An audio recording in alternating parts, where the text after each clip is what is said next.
Atonement corrects illusions, not truth. Therefore, it corrects what never was. You had everything when you were created, just as everyone did. The word atone really means undo. The purpose of the atonement is to restore everything to you. That is, to restore the awareness. The atonement principle was in effect long before the atonement itself was begun. The principle was love, and the atonement itself was an act of love. Acts were not necessary before the separation, because the time-space belief did not exist. It was only after the separation that the defense of atonement, and the necessary conditions for its fulfillment were planned.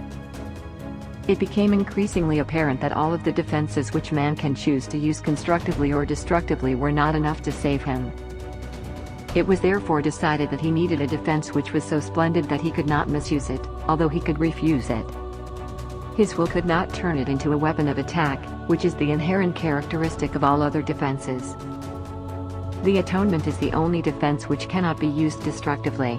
That is because, while everyone must eventually join it, it was not a device which was generated by man.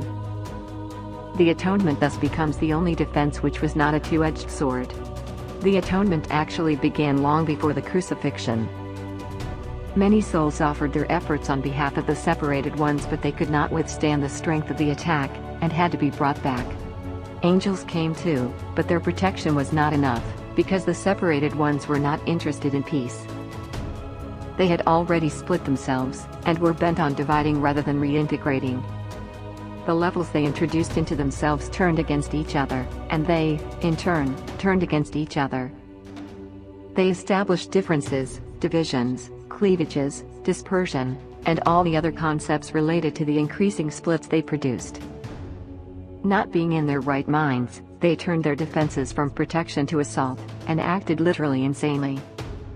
It was essential to introduce a split-proof device which could be used only to heal, if it was used at all. The atonement was built into the space-time belief in order to set a limit on the need for the belief, and ultimately to make learning complete. The atonement is the final lesson. Accepting the atonement for yourself means not to give support to someone's dream of sickness and of death.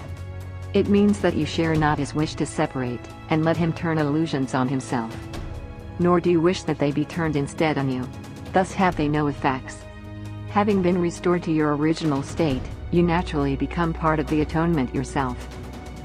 Atonement itself is one, uniting all creations with their creator.